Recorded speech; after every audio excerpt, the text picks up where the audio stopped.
Mereka yang memahami rahasia nama ini dianggap telah mabuk dari mata air awet muda.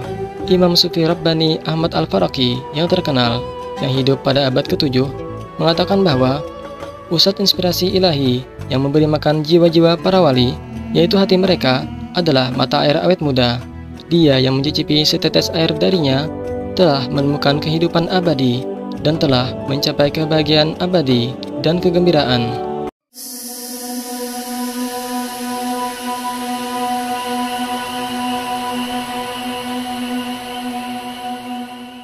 Dalam bahasa Persia dan Arab, dan juga dalam bahasa-bahasa timur pada umumnya, merupakan fakta yang terkenal bahwa Alexander dikenal dengan nama Iskandar, dan melalui sumber-sumber Buddhis dengan Indianisasi, nama Raja Baktria Graiko, Menander, itu muncul sebagai Melinda, dan dengan analogi yang sama, Iskandar secara teratur menjadi Iskanda.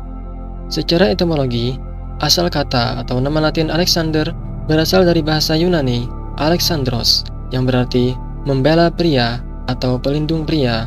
Ini adalah gabungan dari kata kerja Alexein, yang berarti menangkal, menjauhkan, berpaling, membela, dan melindungi. Sedangkan Andros adalah genitif dari Aner, yang berarti manusia.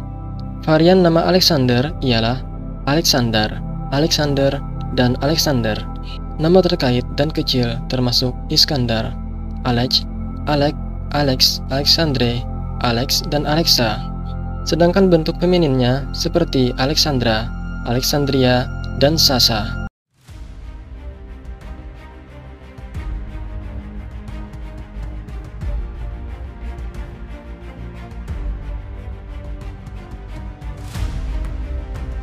Kami sampai di sebuah hutan yang dihuni oleh orang-orang liar dengan wajah seperti burung gagak. Kami tiba di negara orang-orang yang kakinya bengkok, dan selanjutnya kami tiba di negara manusia berkepala singa.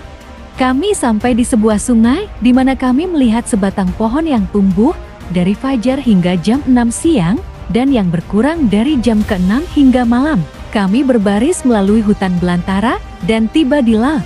Kami melihat apa yang tampak seperti sebuah pulau dan 20 anak buah saya mencoba berenang ke sana, tetapi binatang buas keluar dari air dan melahap mereka. Kami datang ke negeri orang-orang yang memiliki mata dan mulut di dada mereka. Kami melihat burung palem atau phoenix. Setelah perjalanan 65 hari tiba di Obarkia dan melihat 2 burung, salah satunya berbicara bahasa Yunani. Kami berbaris menuju timur dan setelah 10 hari, tiba di sebuah gunung tinggi tempat seekor naga tinggal. Aku menyebabkan naga itu terbunuh. Kami berjalan terus dan tiba di sebuah sungai bernama Barsatis dan sebuah gunung yang tinggi. Saya meninggalkan pasukan saya dan dengan 200 teman saya berbaris ke Cina dalam 25 hari. Kisah ini berasal dari surat palsu Alexander Agung kepada mantan gurunya, filsuf Aristoteles, dalam Pseudo Kallisthenes versi Syria. Kisah legendaris lainnya adalah dia pernah menjinakkan seekor kuda pemakan manusia yang ganas. Dia bertemu dan mengalahkan monster yang tak terhitung banyaknya dan manusia aneh. Semut raksasa, kanibal wanita, raksasa dengan 6 kepala, kurcaci dengan 1 kaki, kuda dengan wajah pria, dan pria dengan wajah anjing. Narasi Arab paling awal yang bertahan dari roman Alexander disusun oleh Umar bin Said. Dalam kisah tersebut, Alexander Agung sering berpergian, membangun tembok melawan Yakjuj dan Makjuj, mencari air kehidupan, dan bertemu dengan para malaikat yang memberinya batu ajaib, yang keduanya lebih berat dari batu lain apapun, tetapi juga seringan debu. Batu ajaib ini dimaksudkan untuk menegur Alexander atas ambisinya dan menunjukkan bahwa nafsunya untuk menaklukkan dan kehidupan abadi tidak akan berakhir sampai kematiannya. Kisah batu ajaib ini tidak ditemukan dalam legenda Kristen Syriak, tetapi ditemukan dalam tradisi Talmud Yahudi tentang Alexander, serta dalam tradisi Persia. Legenda Alexander dari Arab Selatan ditulis oleh ahli tradisi Yaman, yaitu Wahab ibnu Munabbih, dan legenda ini kemudian dimasukkan ke dalam sebuah buku karya Ibnu Hisham tentang sejarah kerajaan Himyarit di Yaman kuno dan variasi Yaman. Zul Qarnain diidentifikasi dengan raja kuno Yaman bernama Tuba, bukan Alexander Agung. Tetapi, cerita Arab masih menggambarkan kisah tembok Alexander melawan Ya'juj dan Ma'juj dan pencariannya akan air kehidupan. Kisah tersebut juga menyebutkan bahwa Zulkarnain atau Tubba mengunjungi sebuah kastil dengan dinding kaca dan mengunjungi para Brahmana dari India. Setelah penaklukan Muslim Umayyah atas Al-Andalus atau Spanyol di tahun 711 Masehi, sastra Muslim berkembang di bawah kekhalifahan Cordoba di tahun 929 hingga 1031 Masehi. Sebuah turunan bahasa Arab dari roman Alexander diproduksi yang disebut dengan Kisah Zulkarnain. Materi tersebut kemudian dimasukkan ke dalam Kisah Al-Anbiya atau kisah para nabi. Fiksi dari fakta. Banyak cerita dibangun di sekitar sebutir kebenaran sejarah, seperti mutiara dalam tiram. Contoh lain adalah kisah terkenal kelahiran Alexander yang mewakili dirinya sebagai putra dewa. Untuk mengetahui tentang Alexander yang sebenarnya, kalian bisa menonton 2 part tentang Zulkarnain berikut. Link videonya silakan lihat di deskripsi. Alexander, ketika dia telah menginvasi India, tentaranya menolak untuk pergi lebih jauh ke timur. Inilah peristiwa yang mengilhami cerita tentangnya yang mencapai ujung bumi, di mana surga, mata air kehidupan, dan keajaiban lain yang harus ditemukan menjadi ada.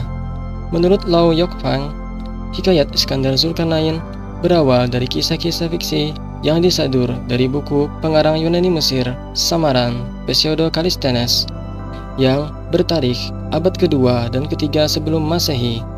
Dalam hikayat ini, diceritakan bahwa Iskandar mengunjungi berbagai negeri dengan didampingi oleh Nabi Khidir. Kronologi munculnya teks. Dalam 100 tahun setelah kematiannya, Alexander dikatakan telah pergi ke ujung dunia untuk mencari air kehidupan yang memberikan keabadian.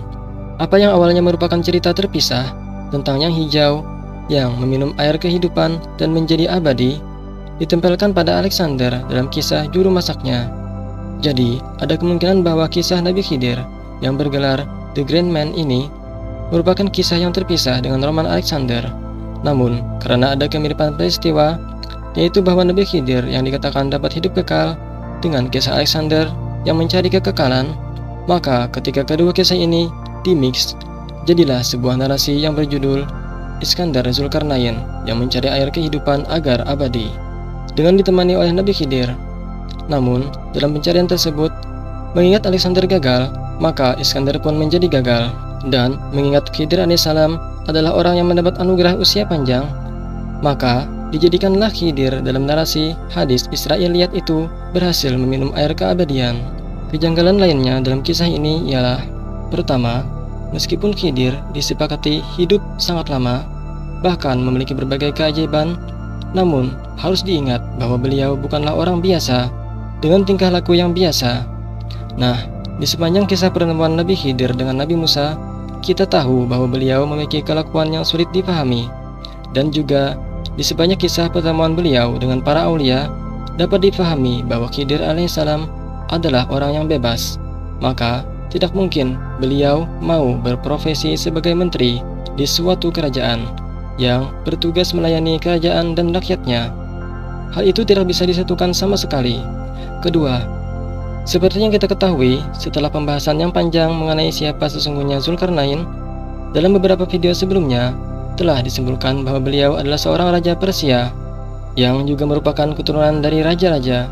Beliau adalah juga seorang yang saleh, dan dalam Al-Quran disebutkan bahwa dinding yang dibuat oleh Zulkarnain suatu saat akan hancur. Bahkan beliau sendirilah yang memastikan akan datangnya saat kehancuran tersebut. Itu menunjukkan bahwa Zulkarnain tahu dengan pasti bahwa kekuasaan yang beliau pegang saat itu dan juga fisik beliau sendiri tidak akan bertahan lama. Nah, tentu saja hal ini bertolak belakang dengan sifat atau karakter Iskandar yang menghendaki kekekalan.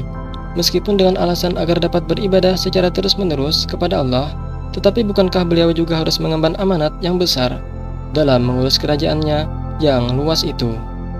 Ketiga, nasab Nabi Khidir alaihissalam sampai kepada Nuh. Nama asli Nabi Khidir ialah Abul Abbas Balia bin Malkan bin Falikh bin Anbar bin Salah bin Arfakhshad bin Sam bin Nuh alaihissalam. Dalam silsilah ini, beliau hanya terpaut 6 generasi dengan Nuh. Logikanya ialah jika Khidir sejaman dengan Zulkarnain, maka harusnya silsilah Zulkarnain sendiri tidak jauh berbeda generasi dengan Nabi Khidir. Dari video sebelumnya, diketahui bahwa Zulkarnain bernama Kores, seorang raja kekaisaran Persia. Beliau hidup di abad ke-5 sampai ke-6 sebelum Masehi. Ini adalah sebuah masa yang sangat jauh dengan Khidir, sebab orang yang hidup di abad ini tentunya memiliki silsilah yang sudah sangat sulit dilacak hingga Nuh alaihissalam. Silsilah Kores Agung yang dapat diketahui adalah Cyrus II, anak dari Kambises I, putra Cyrus I, putra Teispes. Dan jika yang dimaksud bahwa Zulkarnain adalah raja yang sejaman dengan Nabi Ibrahim, maka seharusnya silsilah Ibrahim tidak jauh berbeda dengan Khidir. Riwayat silsilah Ibrahim sampai ke Nuh yang paling populer sebagai berikut: Ibrahim alaihissalam bin Azar bin Tanur bin Siruj bin Ra'u bin Falij bin Abir bin Saleh bin Arfakshad bin Sam bin Nuh alaihissalam. Sangat jelas dalam silsilah ini beliau terpaut hingga 10 generasi dengan Nabi Nuh. Jadi, jika Khidir alaihissalam baru mendapatkan air keabadian di zaman Zulkarnain, maka beliau sebelumnya haruslah tidak abadi.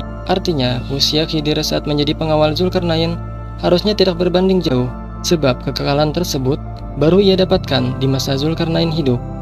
Sedangkan usia Nabi Ibrahim saja, meskipun terdapat perbedaan pendapat, namun kebanyakan sepakat bahwa usia beliau tidak lebih dari 200 tahun. Keempat, apakah logis jika seorang raja yang memiliki tanggung jawab besar terhadap rakyatnya pergi mengembara begitu saja dalam jangka waktu 12 tahun lamanya dan meninggalkan kerajaannya? Siapakah yang dapat menggantikan posisinya dalam mengurus kerajaan? Bahkan dalam kisah ekspedisi pencarian dinding besi Ya'juj dan Ma'juj di zaman Khalifah Al-Watsik saja, Khalifah hanya menyuruh pengawalnya untuk pergi tanpa harus ikut serta dalam ekspedisi itu, dan itu pun jika ditetapkan pulang perginya hanya memakan waktu 28 bulan saja. Terdapat berbagai narasi tentang mata air pemuda yang juga ada dalam mitologi lain. Ini adalah salah satu tema yang paling banyak dibahas di dunia timur, terutama dalam tulisan-tulisan Utsmaniyah. Dalam kesusastraan Utsmaniyah, ia dirujuk dalam berbagai frasa kata benda Persia seperti Ab'i Beka dan Ab'i Kafidan, yang berarti hal yang memberi keabadian, Ab'i Zindegani yang berarti air vitalitas, Ab'i Hizir yang berarti air Khidir, dan Ab'i Iskandar yang berarti air Alexander. Frasa bahasa Arab Ainul Hayat dan Nehrul Hayat juga digunakan. Dunia Melayu memiliki banyak cerita tentang Alexander Agung, di mana ia dikenal sebagai Iskandar Zulkarnain. Tugasnya adalah menaklukkan dunia dan menyebarkan iman Ibrahim yang dianggap sebagai nabi dalam Islam. Berbagai sultan Melayu mengaku sebagai keturunan Alexander Agung dan dinamai menurut namanya. Meskipun begitu, akademisi modern telah menemukan bahwa roman Alexander tertua tidak mengandung episode di mana Alexander membangun gerbang melawan Ya'juj dan Ma'juj. Tradisi Syriak adalah salah satu versi yang paling menarik dari banyak redaksi Oriental yang ada di roman. Ini berasal dari abad ke-7 Masehi. Redaktur Suriah, yang mungkin seorang Kristen Suriah Timur, menambahkan sejumlah episode yang sampai saat itu tidak diketahui ke dalam teks. Episode Alexander membangun tembok melawan Ya'juj dan Ma'juj bagaimanapun tidak ditemukan dalam versi Romawi tertua, Yunani, Latin, Armenia, maupun Syria. Masyarakat Nusantara pun memiliki kisah yang serupa.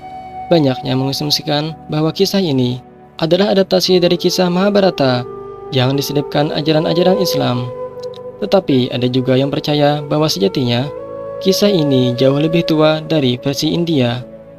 Terlepas dari berbagai pendapat tersebut, di dalam salah satu cerita wayang terdapat lakon Dewa Ruci, yakni kisah mengenai Bima mencari Tirta Pawitra. Cerita Bima mencari Pawitra dianggap sebagai gambaran lelaku para salik atau jalan menuju Tuhan. Orang tersebut harus bisa mengendalikan nafsunya, hidup dalam kesengsaraan sebagai bagian dari penempaan batin. Hati harus suci dari berbagai prasangka. Syekh Ahmad Mutamakin memasukkan syarat Dewa Ruci atau kisah Bima mencari Tirta Pawitra sebagai bagian dari ajaran-ajaran spiritualitas atau batiniah bagi para murid-muridnya. Tentunya, Kejadian-kejadian yang dialami oleh Bima selama dalam perjalanan ditafsirkan dengan laku sufistik. Orang-orang Islam menggunakan kisah Zulkarnain sebagai inspirasi dalam menempa batin dan gambaran-gambaran yang akan dinyupai ketika batin makin ditempa. Demikian juga dengan Nusantara. Orang Nusantara menggunakan kisah Bima mencari tirta pawitra sebagai olah batin dalam menemukan hakikat dirinya. Dalam budaya populer, diyakini bahwa dua orang suci bernama Khidir dan Elia, yang tak lain adalah Ilyas alaihissalam, memperoleh keabadian dengan meminum air dari mata air awet muda. Yang pertama adalah penyelamat mereka di darat, dan yang terakhir adalah penyelamat mereka di laut. Meskipun merupakan sebuah berkah yang besar untuk melihat kedua orang ini, mereka kadang-kadang muncul di hadapan orang-orang terhormat. Sebuah perayaan diadakan pada tanggal 6 Mei dengan harapan dapat melihat mereka. Hari ini disebut Khidir Elijah, yang berubah menjadi Hidrililes dalam bahasa Turki seiring berjalannya waktu. Oleh karena itu, air keabadian sebenarnya memiliki makna sufistik. Dikatakan bahwa cendekiawan Muslim Ibnu Arabi mempelajari berbagai kata-kata indah dan informasi rahasia yang keakuratannya kemudian dikonfirmasi dari Khidir. Air kehidupan melambangkan ilmu bawaan yang memiliki sumber ilahi. Menurut interpretasi lain, itu juga mengacu pada manifestasi nama Allah, Al-Hayy, yang menandakan atribut kehidupan abadi. Mereka yang memahami rahasia nama ini dianggap telah mabuk dari mata air awet muda. Imam Sufi Rabbani Ahmad Al-Faraqi yang terkenal, yang hidup pada abad ke-7, mengatakan bahwa pusat inspirasi ilahi yang memberi makan jiwa-jiwa para wali, yaitu hati mereka, adalah mata air awet muda. Dia yang mencicipi setetes air darinya telah menemukan kehidupan abadi dan telah mencapai kebahagiaan abadi dan kegembiraan. Banyak penyair sufi seperti Yunus Emre juga menyebut air ini dalam karya-karya mereka. Filsuf besar Maulana Jalaluddin Rumi menyamakan Syamsut Tabriz, yaitu seorang instruktur spiritualnya yang dia anggap sebagai penyelamatnya, dengan mata air awet muda. Syekh Hisham Kabbani menghubungkan antara Ma'ul Hayat atau air kehidupan dengan firman Allah, yaitu kami membuat setiap makhluk hidup dari air, dan dialah yang menciptakan langit dan bumi dalam 6 masa, dan arsinya di atas air. Syekh menjelaskan, kekuatan terkuat di bumi adalah air. Tidak ada yang bisa menghentikannya. Seperti yang Anda lihat dengan tsunami, bagaimana air bergerak dengan kekuatan seperti itu? Terdapat dua kekuatan di bumi, yaitu api dan air. Meskipun Allah Subhanahu wa Ta'ala memberikan api untuk digunakan manusia, sebagian besar bersifat merusak dan tidak bersifat surgawi. Iblis berkata kepada Allah, "Engkau menciptakan aku dari api, dan engkau menciptakannya dari lumpur. Jadi aku lebih baik." Allah Subhanahu wa Ta'ala tidak menerima contoh yang diberikan iblis, karena dia menciptakan Sayyidina Adam dari lumpur yang dibentuk dengan air. Karena tanpa air tidak ada kehidupan. Kekuatan kejahatan adalah api, sedangkan kekuatan kebaikan adalah air. Ketika Allah berfirman, kami menjadikan dari air segala makhluk yang hidup, air menjadi lebih kuat dari api, dan oleh karena itu, air melambangkan kebaikan dan api melambangkan kejahatan. Api tidak dapat menghancurkan air, tetapi air dapat menghancurkan api. Seperti air yang menghancurkan api, zikrullah menghancurkan setiap hal jahat di dalam dirimu, tidak meninggalkan sesuatu yang buruk. Itu masuk ke dalam tubuh dan pergi kemanapun terdapat kejahatan. Jika Anda menuruti perintah setan, maka Anda telah diberi api di dalam diri Anda. Kemudian Syekh mengutip ayat, sesungguhnya dengan mengingat Allah, hati menjadi tentram, dan mengatakan bahwa zikir adalah air murni. Kesimpulan dan penutup. Narasi Iskandar dalam mencari air kehidupan terinspirasi dari kisah Alexander Romans. Ini menunjukkan bahwa Iskandar Zulkarnain adalah orang yang sama dengan Alexander. Sedangkan narasi Alexander membangun tembok Gog dan Magog kedahuluan oleh Al-Quran. Ini menunjukkan bahwa Alexander bukanlah Zulkarnain yang dimaksud. Dan mengenai Ainul Hayat, saya pribadi lebih setuju dengan pandangan versi sofistik. Oke teman-teman, sekian dulu video pembahasan yang cukup panjang mengenai asal-muasal kisah Iskandar Zulkarnain dalam mencari air kehidupan. Jika kalian punya saran dan kritik yang bersifat membangun, silahkan sematkan dalam kolom komentar di bawah. Dukung terus channel ini dengan cara mengklik like dan share ke teman-teman kalian. Billahi taufiq wal hidayah. Wassalamualaikum warahmatullahi wabarakatuh.